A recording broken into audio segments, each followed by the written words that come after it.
بسم اللہ الرحمن الرحیم۔ السلام علیکم۔ حضرت عبداللہ بن حذیفہ رضی اللہ تعالیٰ عنہ کا بیان ہے کہ آپ کو رومی کافروں نے قید کر لیا اور اپنے بادشاہ کے پاس پہنچا دیا۔ بادشاہ نے آپ سے کہا کہ تم نصرانی بن جاؤ، میں تمہیں اپنے راج پاٹ میں شریک کر لیتا ہوں اور اپنی شہزادی کو تمہارے نکاح میں دیتا ہوں۔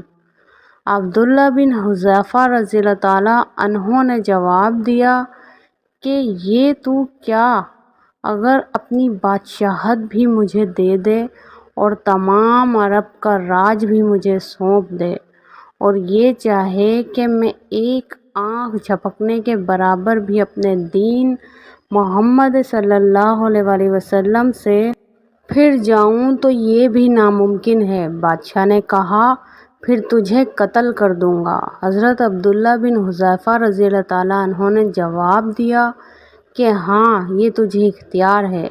چنانچہ اسی وقت بادشاہ نے حکم دیا اور انہیں صلیب پر چڑھا دیا اور تیر اندازوں نے قریب سے بحکم بادشاہ ان کے ہاتھ پاؤں اور جسم چھیدنا شروع کر دیے۔ بار بار کہا جاتا کہ اب بھی نصرانیت قبول کر لو، اور آپ پورے صبر و استقلال سے فرماتے تھے کہ ہرگز نہیں۔ آخر بادشاہ نے حکم دیا کہ اسے سولی سے اتار لو اور پیتل کی بنی ہوئی دیگ خوب تپا کر آگ بنا کر لاؤ۔ چنانچہ وہ پیش ہوئی۔ بادشاہ نے ایک اور مسلمان قیدی کی بابت حکم دیا کہ اسے اس میں ڈال دو۔ اسی وقت حضرت عبداللہ بن حذیفہ رضی اللہ تعالیٰ عنہ کی موجودگی میں آپ کے دیکھتے ہوئے اس مسلمان قیدی کو اس میں ڈال دیا گیا۔ وہ مسکین صحابی اسی وقت چرمر ہو کر رہ گئے، گوشت پوست جل گیا اور ہڈیاں چمکنے لگیں۔ پھر بادشاہ نے حضرت عبداللہ بن حذیفہ رضی اللہ تعالیٰ عنہ سے کہا کہ دیکھو، اب بھی وقت ہے، یہ بات مان لو اور ہمارا مذہب قبول کر لو، ورنہ اسی آگ کی دیگ میں اسی طرح تمہیں بھی ڈال کر جلا دیا جائے گا۔ آپ نے پھر بھی اپنے ایمان جوش سے کام لے کر فرمایا کہ ناممکن ہے کہ میں اللہ کے دین کو چھوڑ دوں۔ اسی وقت بادشاہ نے حکم دیا کہ انہیں چرخی پر چڑھا کر اس میں ڈال دو۔ جب یہ اس آگ کی دیگ میں ڈالے جانے لگے، چرخی پر اٹھائے گئے تو بادشاہ نے کہا کہ ان کی آنکھوں میں سے آنسو نکل رہے ہیں۔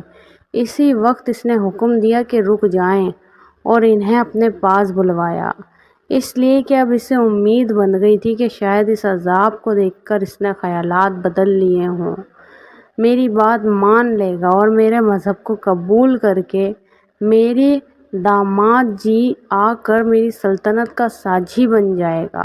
لیکن بادشاہ کی یہ تمنا بے سود نکلی۔ حضرت عبداللہ رضی اللہ تعالیٰ عنہ نے فرمایا کہ میں صرف اس وجہ سے رویا تھا کہ آج ایک ہی جان ہے جسے اللہ کی راہ میں اس عذاب کے ساتھ قربان کر رہا ہوں۔ کاش میرے روئے روئے میں ایک ایک جان ہوتی تو آج سب کی سب جانیں اللہ کی راہ میں ایک ایک کر کے فدا کر دیتا۔ بادشاہ نے کہا اچھا، تم میرے سر کا بوسہ لے لو تو میں تمہارے ساتھیوں اور تمہیں قید سے رہا کر دیتا ہوں۔ آپ نے اسے قبول فرما لیا اور اس کے سر کا بوسہ لے لیا اور بادشاہ نے بھی اپنا وعدہ پورا کر دیا۔ آپ اپنے ساتھیوں کے ساتھ آزاد ہو کر حضرت عمر فاروق رضی اللہ تعالیٰ عنہ کے پاس پہنچے تو آپ نے انہیں بڑے ادب کے ساتھ ممبر رسول اللہ صلی اللہ علیہ وآلہ وسلم پر بٹھایا اور فرمایا عبداللہ، اپنا واقعہ ہم کو سناؤ۔ چنانچہ جب آپ نے شروع کیا تو خلیفہ المسلمین کی آنکھوں سے آنسو بہنے لگے، تو آپ نے فرمایا کہ ہر مسلمان پر حق ہے کہ عبداللہ کی پیشانی چومے اور میں ابتدا کرتا ہوں۔ یہ فرما کر پہلے آپ نے ان کا سر کا بوسہ لیا اور پھر جمیع مسلمانوں نے